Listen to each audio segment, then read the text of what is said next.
Donc il y a 4 grands effets qu'on observe, qui peuvent être observés à des stades différents.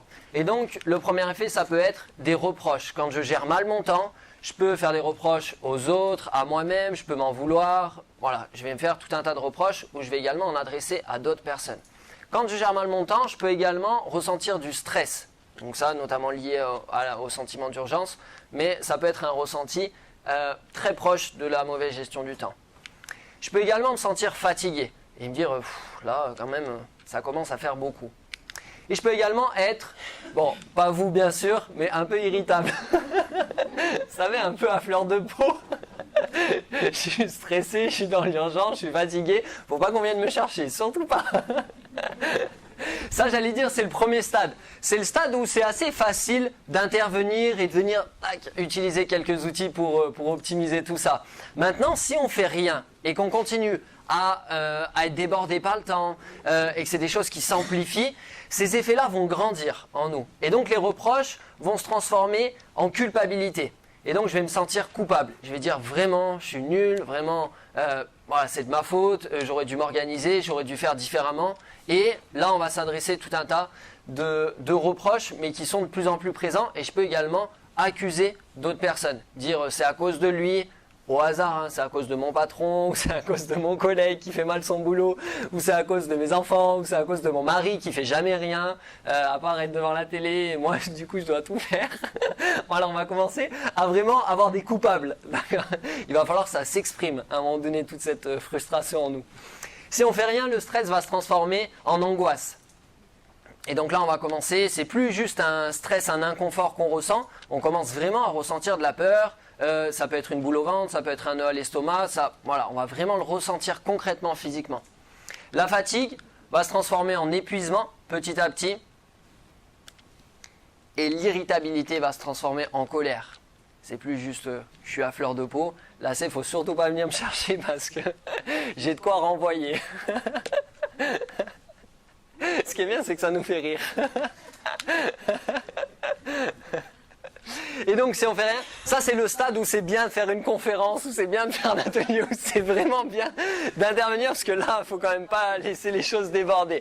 Si ça déborde, malheureusement ça arrive, et notamment on le voit beaucoup dans les entreprises actuellement, c'est pas mal d'outils qui sont utilisés dans le contexte professionnel. Nous on va aborder les deux aspects, personnel et professionnel, mais parfois ça s'amplifie, et donc si ça s'amplifie, reproche, culpabilité se transforme à un moment donné en dégoût. Je suis dégoûté de tout, j'ai plus envie, voilà, je suis dans les expressions, c'est ah bah ça m'a dégoûté, ou je suis dégoûté d'une personne, ou je suis dégoûté d'un fonctionnement, d'une situation, et j'ai même plus envie d'en parler. C'est-à-dire que je ne cherche même plus de coupable. Là c'est fini, je veux mettre à la poubelle et ça on n'en parle plus.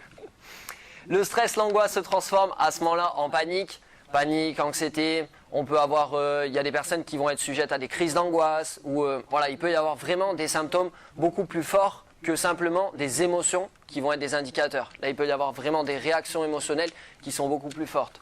Fatigue, épuisement, ça va se transformer à un moment donné, souvent, en maladie. La maladie qui est souvent qu'on rapproche le plus dans le milieu professionnel d'une mauvaise gestion du temps, c'est ce qu'on appelle le burn-out. Le burn-out, c'est vraiment quand il y a un stade d'épuisement avancé et que ça continue. Du coup, c'est le corps lui-même. Le corps n'attend plus que le cerveau dise là, il y a un problème. C'est le corps lui-même qui dit là, c'est trop, j'arrête. Et quand il se passe ça, c'est souvent un tout petit peu trop tard. Enfin, un peu beaucoup trop tard. Et l'irritabilité, la colère vont se transformer en... Ça peut être de la haine, ça peut être toutes ces choses qu'on va du coup stocker à l'intérieur de nous et qui vont là plus juste être liées à un événement, mais ça va être comme en toile de fond de notre vie. Ça va être, on est un peu tout le temps en colère, on est un peu tout le temps, on en veut à plein de gens, on va accuser plein de gens, enfin voilà. Donc là c'est vraiment le stade où il faut absolument faire quelque chose, mais nous souvent on va se trouver ici. Ça c'est intéressant, ça permet, je vous parlais de diagnostic, ça permet un petit peu de se situer dans les niveaux et de pouvoir identifier les actions à mettre en place pour. Là, à ce stade-là, ce qu'il vous faut, c'est forcément du repos, du recul et une réorganisation. Ce qu'il vous faut ici, souvent, c'est tout un tas d'outils, mais c'est pas juste un outil, ça va être un ensemble d'outils qui vont permettre de transformer tout un tas de choses. Là, on va avoir tout un tas de petits outils de réorganisation assez concrètes, assez simples, qui vont nous permettre, à un moment donné, de reprendre le contrôle sur notre temps. Voilà un petit peu les différents stades. Ça vous parle? Ouais. Et du coup, parfois, on peut être ici, être ici, être ici. Voilà, on peut vraiment, c'est des choses qui peuvent varier à des intensités différentes.